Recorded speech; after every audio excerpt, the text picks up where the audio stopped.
So income from salary আজকে আমাদের second class.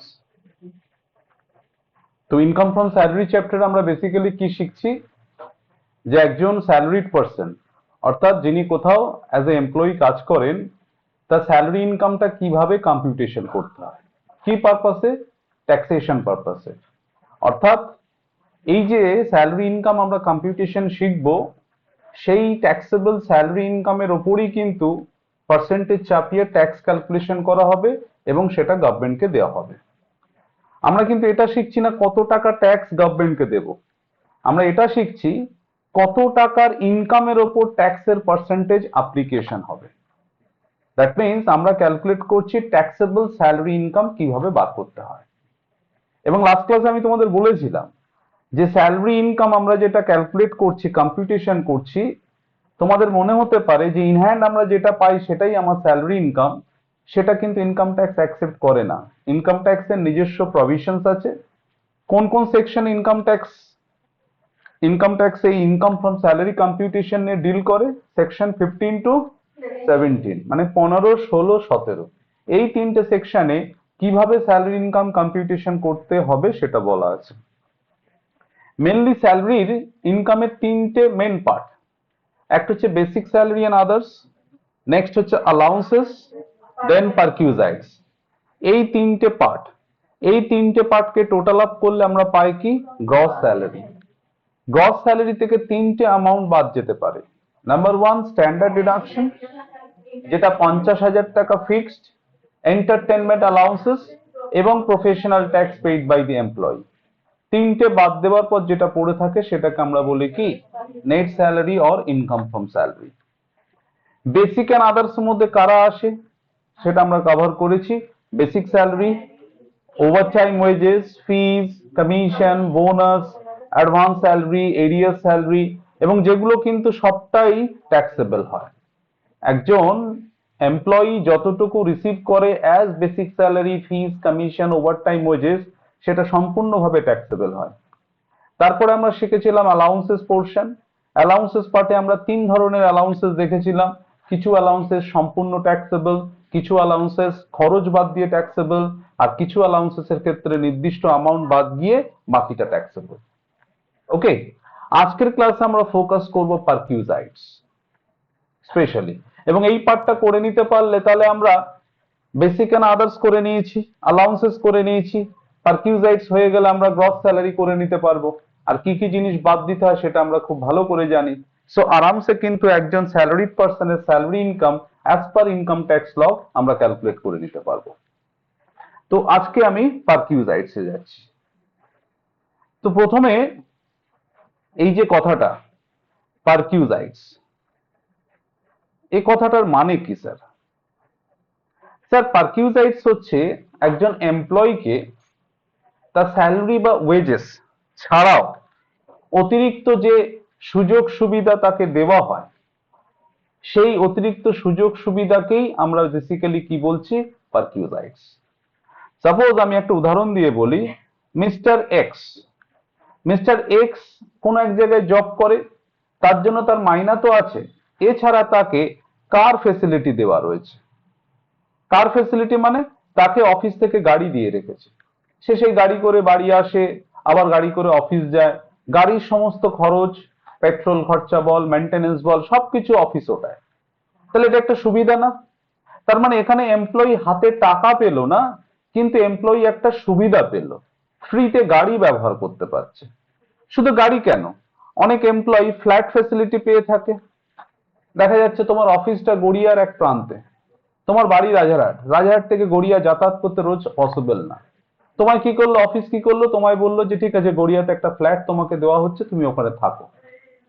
তার মানে একজন এমপ্লয়ি তার নির্দিষ্ট পোস্টে জব করবার জন্য, যে পোস্টে সে বহাল আছে, সেই পোস্টের বহাল থাকবার কারণে বেসিক স্যালারি ছাড়াও অতিরিক্ত যে সমস্ত সুযোগ সুবিধা পেয়ে থাকে সেটাকে আমরা বলবো কি? পারকিউজাইটস। ওকে, এবং এই পারকিউজাইটসটা কিন্তু দুভাবে পাওয়া যায়, ইন ক্যাশেও পাওয়া যেতে পারে বা ইন কাইন্ড পাওয়া যেতে পারে। এবং এই পারকিউজাইটস এর যে পেমেন্টটা না, এই পেমেন্টটা বেসিক্যালি হঠাৎ করে, এটা সাডেন পেমেন্ট। হঠাৎ তোমাকে তোমার পারফরমেন্সে বস স্যাটিসফাইড হয়ে একটা সার্টেন অ্যামাউন্ট তোমাকে গিফট করলো বা কিছু একটা দিল, কোনো ফিস দিল, এক্সট্রা অ্যামাউন্ট দিল, সেগুলোকে কিন্তু আমরা কি পারকিউজাইটস এর মধ্যেই কভার করব। ঠিক আছে? সো একজন এমপ্লয়িকে স্যালারি ছাড়া অতিরিক্ত যে সমস্ত অর্থ বা সুযোগ সুবিধা প্রদান করা হয় তাকেই আমরা বলছি কি পারকিউজাইটস। মাথায় রাখবে, ইন কাইন্ড মানে দ্রব্যে বা কোনো জিনিসের মাধ্যমে, যেমন ফ্ল্যাট দিচ্ছে, গাড়ি দিচ্ছে, এগুলো কি ইন কাইন্ড। আবার ক্যাশও দিতে পারে, তোমার পারফরমেন্সে স্যাটিসফাই হয়ে হঠাৎ তোমাকে এক্সট্রা কিছু পেমেন্ট দিল, তাহলে সেটাকেও আমরা কি বলবো পারকিউজাইটস। এবার প্রশ্ন হচ্ছে, এই যে সুবিধাগুলো তুমি পাচ্ছ, বেসিক্যালি হাতে তুমি টাকা পাচ্ছ না, তুমি কি পাচ্ছ বিভিন্ন বেনিফিট, সুবিধা পাচ্ছ। তাহলে এই সুবিধা পাওয়ার জন্য তোমার অর্থ প্রাপ্তি হয় না, কিন্তু তুমি সুবিধা তো পাচ্ছ। তো ইনকাম ট্যাক্সের বক্তব্য হচ্ছে যে তোমার যখন স্যালারি ইনকাম করা হবে তখন এই সুবিধা যেগুলো পাচ্ছ সেগুলোর ভ্যালুয়েশন করা হবে, মূল্যায়ন করা হবে সেগুলো, এবং একটা সার্টেন ভ্যালু তোমার স্যালারি ইনকামের সাথে যোগ হবে।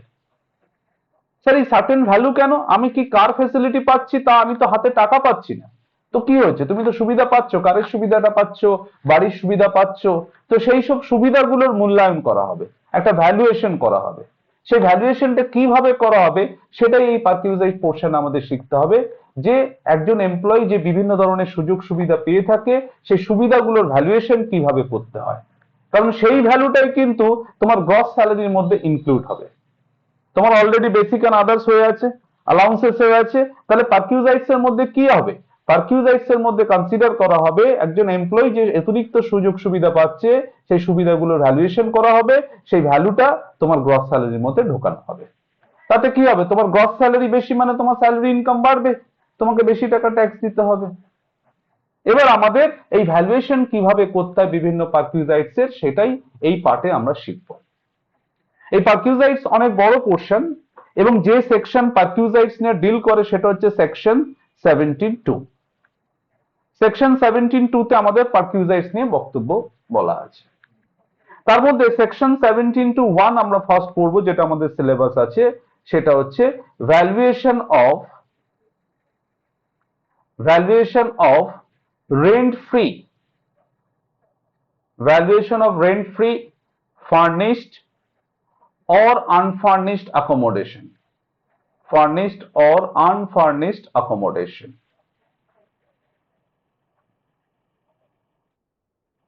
কোন সেকশনে এটা বলা আছে? সেকশন 17(1).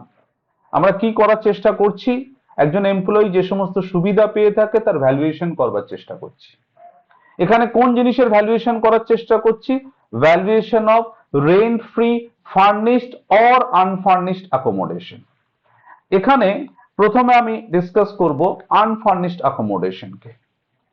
আনফার্নিশড, প্রথমে একটু বলে নেব যে আনফার্নিশড অ্যাকোমোডেশন কথার অর্থ কি। আনফার্নিশড অ্যাকোমোডেশন মানে হচ্ছে থাকার জায়গা উইদাউট ফার্নিচার। তোমাকে ফ্ল্যাট দিয়েছে কিন্তু ফ্ল্যাটে তোমায় বিছানা, খাট, আলমারি এ সমস্ত ফার্নিচার দেয়নি, একটা ফ্ল্যাট শুধু দিয়েছে, সেটাকে বলা হচ্ছে কি অ্যাকোমোডেশন, মানে হচ্ছে থাকবার জায়গা, বাসস্থান। আনফার্নিশড মানে উইদাউট ফার্নিচার দিয়েছে। তো একটা ফ্ল্যাট যদি একজন এমপ্লয়িকে বস দিয়ে থাকে, আনফার্নিশড অ্যাকোমোডেশন, তার ভ্যালুয়েশন কি করে করব? আরো একটা করতে হবে স্যার, ফার্নিশড অ্যাকোমোডেশন হলে তার ভ্যালুয়েশন কি করে করতে হয়। এগুলো এক একটা সিচুয়েশনের এক এক রকম ভ্যালুয়েশন করতে হবে আমাদের। তো আমরা দুটো পার্টে জিনিসটাকে ডিভাইড করে নিলাম, একটা আনফার্নিশড অ্যাকোমোডেশনের কিভাবে ভ্যালুয়েশন করবে আর একটা ফার্নিশড অ্যাকোমোডেশনের কিভাবে ভ্যালুয়েশন করবে। প্রথমে বলি, আনফার্নিশড অ্যাকোমোডেশনে দু রকম এমপ্লয়ি হয় আমাদের। যদি আনফার্নিশড অ্যাকোমোডেশনের সুবিধা গভর্নমেন্ট এমপ্লয়ি পায় তাহলে সেক্ষেত্রে কিভাবে ট্যাক্সেবল হবে বা ভ্যালুয়েশন হবে, আর যদি কোনো নন গভর্নমেন্ট এমপ্লয়ি বা প্রাইভেট এমপ্লয়ি যদি আনফার্নিশড অ্যাকোমোডেশনের বেনিফিট পেয়ে থাকে তাহলে সেক্ষেত্রে কি করে ভ্যালুয়েশন হবে। দেখো, গভর্নমেন্ট এমপ্লয়ি, সরকারি কর্মচারী, সে যদি অফিস থেকে আনফার্নিশড অ্যাকোমোডেশন পেয়ে থাকে, সেই আনফার্নিশড অ্যাকোমোডেশনের জন্য তার ট্যাক্সেবল অ্যামাউন্ট হবে ওই বাড়ি বা ওই বাসস্থানের লাইসেন্স ফি। যেটা গভর্নমেন্টই ডিসাইড করবে, license fee decided by government.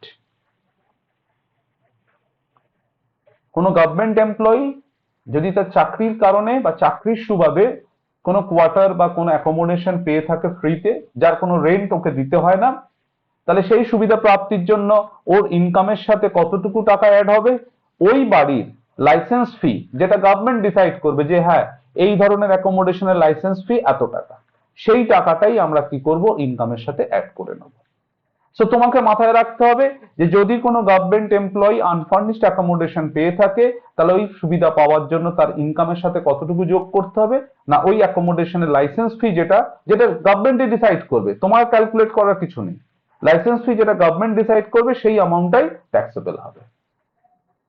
R private employee যদি আনফার্নিশড অ্যাকোমোডেশন পেয়ে থাকে, সেক্ষেত্রে দেখতে হবে যে যে স্থানে অ্যাকোমোডেশন দিয়েছে সেই এখানকার পপুলেশন কি, পপুলেশনের ওপর কিন্তু ডিপেন্ড করবে। কি বললাম, যদি কোনো private employee unfurnished accommodation office থেকে পেয়ে থাকে, অর্থাৎ যে অ্যাকোমোডেশনে সে থাকে কোনো ভাড়া তাকে দিতে হয় না, অবশ্যই সেটা একটা সুবিধা, তার ভ্যালুয়েশন কিভাবে করতে বলা হয়েছে, বলা হচ্ছে যেখানে বাড়িটা দিয়েছে সেখানকার পপুলেশন, জনসংখ্যা যদি, সেখানকার জনসংখ্যা যদি 25 লক্ষের বেশি হয়, পপুলেশন মোর দ্যান 25 lakhs, যদি 25 লক্ষের বেশি হয় তাহলে ট্যাক্সেবল হবে 15% অফ স্যালারি, ওই এমপ্লয়ির 15% অফ স্যালারি ট্যাক্সেবল হবে। কি বললাম, যেখানে অ্যাকোমোডেশনটা দিয়েছে সেখানকার পপুলেশন দেখতে হবে, সেখানকার জনসংখ্যা 25 লক্ষের বেশি হলে কতটুকু ভ্যালু করব না, ওই এমপ্লয়ি যে স্যালারি তার 15% হবে ওই বাড়ির ভ্যালু। স্যার ভ্যালুয়েশন কেন করলেন, ওই বললাম ভ্যালুয়েশন করে তোমার গ্রস স্যালারির মধ্যে ওটা ঢোকানো হবে। যদি স্যার ওখানকার পপুলেশন 10 to 25 lakhs মধ্যে হয়, 10 থেকে 25 লক্ষের মধ্যে হয়, তখন তোমার 10% অফ স্যালারি ট্যাক্সেবল হবে। আর যদি ওখানকার পপুলেশন লেস দ্যান 10 লাখ, অর্থাৎ 10 লক্ষের কম হয়, তখন তোমার 7.5% অফ স্যালারি ট্যাক্সেবল হবে। তাহলে দেখতে হবে যেখানে তোমাকে অ্যাকোমোডেশন প্রোভাইড করছে সেখানকার পপুলেশন কিরকম। জেনারেলি খুব জনবসতিপূর্ণ এলাকা, কলকাতার মতো শহর হলে কি জনবসতিপূর্ণ হয়, সেখানকার পপুলেশন 25 লাখের বেশি হওয়ার পসিবিলিটি হাই, তো সেখানে ট্যাক্সেবল কতটা হবে, একটু বেশি, তোমার স্যালারির 15%। যদি 10 থেকে 25 লক্ষের মধ্যে জনসংখ্যা হয় যেখানে বাড়ি দিয়েছে, তাহলে 10% অফ স্যালারি। আর যেখানে বাড়ি দিয়েছে সেখানকার লোক সংখ্যা যদি 10 লক্ষের কম হয়, তাহলে তোমার স্যালারি মানে ওই এমপ্লয়ি স্যালারির কত পার্সেন্ট, 7.5% ট্যাক্সেবল হবে। স্যার স্যালারি বলতে কি বোঝাচ্ছেন এখানে, যেমন এইচআর এর পারপাসে স্যালারি বলতে আগের দিন আমরা শিখেছিলাম basic plus DA plus fix commission. Sir এখানে স্যালারি মিন করছে, হিয়ার স্যালারি মিনস ওই এমপ্লয়ির basic plus DA plus fix commission plus bonus plus all taxable allowances, সমস্ত অ্যালাউন্সেস যা পাবে তার যে ট্যাক্সেবল পোর্শন, এই সবগুলোকে অ্যাড আপ করে নিতে হবে, নিয়ে যে অ্যামাউন্টটা হবে সেই অ্যামাউন্টের উপর আইদার 15% অথবা 10% অথবা 7.5%, এবং পার্সেন্টেজটা ডিপেন্ড করবে কার উপর, পপুলেশন, জনসংখ্যার উপর। ইজ ইট ওকে? তাহলে আনফার্নিশড অ্যাকোমোডেশনের ভ্যালুয়েশন কি করে করবে বুঝলে। আচ্ছা এই যে 15%, 10%, 27.5% এই যে পার্সেন্টেজটা অ্যাপ্লিকেবল হবে যদি কিনা যে অ্যাকোমোডেশনটা আমার অফিস আমাকে দিয়েছে সেই অ্যাকোমোডেশনের ওনারশিপ আমার অফিসের কাছে থাকে। আমি আবার রিপিট করছি, আমাকে গড়িয়াতে একটা ফ্ল্যাট দিয়েছে, আমার অফিস ফ্ল্যাটটা পেলো কোত্থেকে, হয় অফিস কিনবে, কিনে আমাকে দেবে, নতুবা অফিস কি করতে পারে কারো কাছ থেকে ভাড়ায় নিয়ে আমাকে দিতে পারে, দুটো ভাবে দিতে পারে। আমি কি বললাম, আমাকে, আমি কে, আমি এমপ্লয়ি, আমি চাকরি করি, আমার অফিস আছে, অফিস বোঝে এই এমপ্লয়ি খুব ইম্পর্টেন্ট এমপ্লয়ি, একে কেয়ার করতে হবে আমাদের, আমাকে বললো যে আপনাকে রাজারহাট থেকে রোজ যাতায়াত করতে হবে না, আপনার কষ্ট হবে, আমাদের কাজ উঠবে না, আপনি গড়িয়াতেই থাকুন, সব ব্যবস্থা আমরা করে দেব। আমি বললাম কি ব্যবস্থা করবেন, না আপনার থাকবার ব্যবস্থা করে দেবো, আপনার জন্য ফ্ল্যাট আছে। বললাম ঠিক আছে, ভাড়া তো দিতে হবে না, অবশ্যই এটা একটা বেনিফিট আমার জন্য, ঠিক আছে থাকবো, নো প্রবলেম। ফ্ল্যাটটা পাচ্ছে কোথায়? অফিস। হয় অফিস কিনবে পয়সা দিয়ে, তার মানে ওই ফ্ল্যাটটা কার ওনারশিপ? অফিসের ওনারশিপ। অথবা কি করতে পারে, অফিস চিন্তা করতে পারে যে কেনবার জন্য অনেক টাকার প্রয়োজন হতে পারে, না কিনে অন্য কোনো কারোর কাছ থেকে ফ্ল্যাটটা ভাড়ায় তুলে আমাকে থাকতে দিতে পারে। তো 15%, 10%, 7.5% অ্যাপ্লিকেবল হবে যখন যখন অ্যাকোমোডেশন, যে অ্যাকোমোডেশনটা দিচ্ছে সেই অ্যাকোমোডেশনটা is owned by hmm? Is owned by employer. সেটার মালিক যখন এমপ্লয়ার। আর যদি অ্যাকোমোডেশন আমাকে রেন্টে দেয়, মানে রেন্টে তুলে আমাকে দেয়, দেন নিয়ম হচ্ছে when accommodation when accommodation is given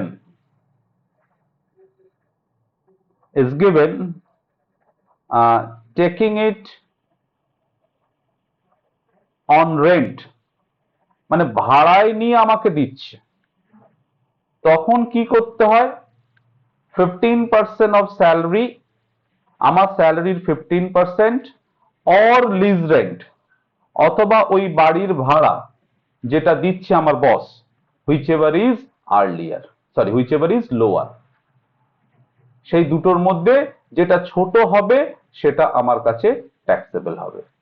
15% of salary or lease rent, এই দুটোর মধ্যে যেটি ছোট সেটি আমার হাতে ট্যাক্সেবল হবে। কখন? যদি কিনা অ্যাকোমোডেশনটা আমাকে দেওয়া হয় রেন্টে তুলে। তখন নিয়ম কি? ওই বাড়ির মানে যে ভাড়াটা আমার বস দিচ্ছে, অফিস দিচ্ছে, সেই ভাড়া এবং 15% অফ স্যালারি, এই দুইয়ের মধ্যে যেটা কম, হুইচ এভার ইজ লোয়ার, মানে দুইয়ের মধ্যে যেটা কম সেটা আমার হাতে ট্যাক্সেবল হবে। বোঝা গেল? তাহলে আনফার্নিশড অ্যাকোমোডেশন হলে প্রথমেই চিন্তা করবে এমপ্লয়ি গভর্নমেন্ট না নন গভর্নমেন্ট। গভর্নমেন্ট হলে কি ট্যাক্সেবল হবে? ওই বাড়ির লাইসেন্স ফি। আর নন গভর্নমেন্ট হলে কি দেখতে হবে? বাড়িটা অফিসের ওনারশিপে আছে না অফিসের ভাড়ায় তুলে আমাকে দিচ্ছে। যদি অফিসের ওনারশিপে থাকে তাহলে কি, যেখানে বাড়ি দিয়েছে সেখানকার পপুলেশন দেখতে হবে। 25 লক্ষের বেশি জনসংখ্যা হলে 15% অফ স্যালারি, 10 থেকে 25-এর মধ্যে হলে 10%, 10-এর কম হলে 7.5%। আর যদি বাড়িটা রেন্টে তুলে আমাকে দেয়, তাহলে যে রেন্ট আমার অফিস পে করছে তার সাথে 15% অফ স্যালারি, দুটোর মধ্যে যেটা কম সেটা আমার হাতে ট্যাক্সেবল হবে। ইজ ইট ওকে? তাহলে আনফার্নিশড অ্যাকোমোডেশন যদি কোনো এমপ্লয়ি পায়, তার ভ্যালুয়েশন কি করে করতে হবে আমরা বুঝে গেলাম। এবার আসবো স্যার সেকেন্ড পার্টটা, ফার্নিশড অ্যাকোমোডেশন। ফার্নিশড অ্যাকোমোডেশন মানে বুঝতে পারছিস, ফ্ল্যাট দিয়েছে আবার সঙ্গে রেডিমেড ফার্নিচার, মানে খাট বিছানা আলমারি সব একদম গোছানো। তার মানে দুরকম সুবিধা দিল এখানে, ফ্ল্যাট দিল আবার ফ্ল্যাটের সাথে ফার্নিচারও দিল। তো ফার্নিশড অ্যাকোমোডেশনে যখন ভ্যালুয়েশন করব তখন নিয়ম হচ্ছে প্রথমে প্রথমে কি করতে হবে? স্টেপ 1-এ তুমি আনফার্নিশড অ্যাকোমোডেশনের ভ্যালু করো। First you valuation of unfurnished accommodation. Unfurnished, NISHED, unfurnished অ্যাকোমোডেশনকে প্রথমে ভ্যালুয়েশন করব। আনফার্নিশড অ্যাকোমোডেশনের ভ্যালু যা বেরোবে, একটা বেরোবে স্যার আনফার্নিশড অ্যাকোমোডেশন, এক্ষুনি পড়লাম কি করে আনফার্নিশড অ্যাকোমোডেশনের ভ্যালুয়েশন করতে হয়, হয় 15 নতুবা 10 নতুবা 7.5% অফ স্যালারি। সেই অ্যামাউন্টটার সাথে আমি কি করতে হবে, যত টাকার ফার্নিচার প্রোভাইড করছে, যত টাকার ফার্নিচার প্রোভাইড করছে তার 10% of original cost of the furniture. যে ফার্নিচারটা প্রোভাইড করছে তার অরিজিনাল কস্টের 10% এই আনফার্নিশড অ্যাকোমোডেশনের ভ্যালুয়েশনের সাথে অ্যাড করে যেটা হবে সেটাই হবে total value for furnished accommodation. বোঝা গেল? স্যার আনফার্নিশড অ্যাকোমোডেশনের ভ্যালুয়েশন জেনে নিলে ফার্নিশড অ্যাকোমোডেশনে কোনো এক্সট্রা চাপ নেই, শুধু একটা জিনিস মাথায় রাখতে হবে, আনফার্নিশড যেভাবে ভ্যালু করে সেটা করব। এবার যত টাকার ফার্নিচার, সাপোজ 2 লাখ টাকার ফার্নিচার দিয়েছে, তাহলে 2 লাখ টাকার 10% কত হয়? 20,000 টাকা। আনফার্নিশড ভ্যালুয়েশনের সাথে আরো 20,000 টাকা যোগ করে যেটা হবে সেটাই হবে ফার্নিশড অ্যাকোমোডেশনের ভ্যালুয়েশন। ক্লিয়ার? সো এই গেল সেকশন 17(1) যেখানে আমাকে বলা হলো যে valuation of rent free furnished or unfurnished accommodation, কিভাবে তার ভ্যালুয়েশন করবে। ঠিক আছে, এবার আমরা নেক্সট পারকিউজাইটস ডিসাইড করব, যেটা তোমাদের সিলেবাসে আছে, সেটা হচ্ছে এডুকেশন ফ্যাসিলিটি। নাম্বার 2 যেটা আছে তোমাদের বুকে, valuation of perquisites, valuation of perquisites for education facility।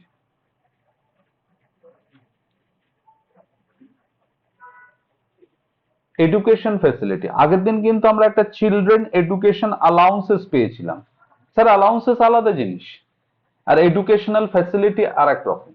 কি রকম? আমি মিস্টার এক্স,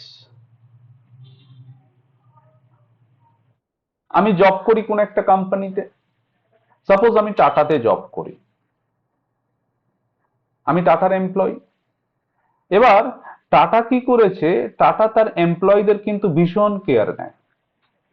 আমার ছেলে মেয়েরা যাতে পড়াশোনার কোনো অসুবিধা ফেস না করে তার জন্য টাটা কি করেছে, একটা স্কুল তৈরি করেছে, একটা স্কুল। এবং সেই স্কুলে আমার বাচ্চারা, মাই চিলড্রেন, সেই স্কুলে পড়ছে কোনো ফিস ছাড়াই। কারণ আমি যেহেতু টাটার এমপ্লয়ি, সেই এমপ্লয়ি হওয়ার সুবাদে আমার বাচ্চারা এই স্কুলে ফ্রিতে পড়ছে। এই স্কুল কার ওনারশিপে? টাটার ওনারশিপে। টাটা এই স্কুলটা বানিয়ে রেখেছে। এই তো একটা ফ্যাসিলিটি না? অন্য স্কুলে পড়তে গেলে তো আমায় মাইনা দিতে হতো মাসে মাসে, প্রচুর টাকা খরচা। যে কোনো ইংলিশ মিডিয়াম স্কুলে দেখবে তোমরা প্রচুর টাকা খরচা। তো টাটা কি করছে, তার এমপ্লয়ীদের টেক কেয়ার করছে কিভাবে? টাটা নিজে একটা স্কুল বানিয়ে রেখেছে এবং বলে দিয়েছে যে এই স্কুলে আমার এমপ্লয়ীদের বাচ্চারা পড়লে তাদের কোনো পয়সা কড়ি নেওয়া হবে না। অবশ্যই এটা একটা বেনিফিট। আবার এমনও হতে পারে টাটা নিজের স্কুল না করে টাটা আমার লোকালিটিতে যত স্কুল আছে তার সাথে টাই আপ করেছে। নিজে স্কুল করেনি কিন্তু অন্যান্য স্কুলের সাথে টাই আপ করেছে। যেমন ধরো ডিপিএস বা নারায়ণা, এই ধরনের স্কুলের সাথে টাই আপ করেছে। টাটা বলে দিয়েছে আমার এমপ্লয়ীদের বাচ্চারা আপনাদের স্কুলে পড়বে এবং তাদের কোনো ফিজ আপনারা নেবেন না, সেটা আমরা আপনাদেরকে দেব। তার মানে আমি বলতে চাইছি যে একজন এমপ্লয়ির ছেলেমেয়েরা পড়বার সুযোগ পাচ্ছে, তার জন্য আমায় কোনো ফিজ দিতে হচ্ছে না। সেটা কোথায় পড়ছে? হয় আমার এমপ্লয়ারের ওনারশিপে থাকা কোনো স্কুলে বা এমপ্লয়ারের সাথে টাই আপ আছে এমন কোন স্কুলে যেখানে আমায় কোনো ফিস দিতে হয় না। তো এরকম ফ্যাসিলিটি যদি পেয়ে থাকি তাহলে সেক্ষেত্রে কি ট্যাক্সেবল হবে?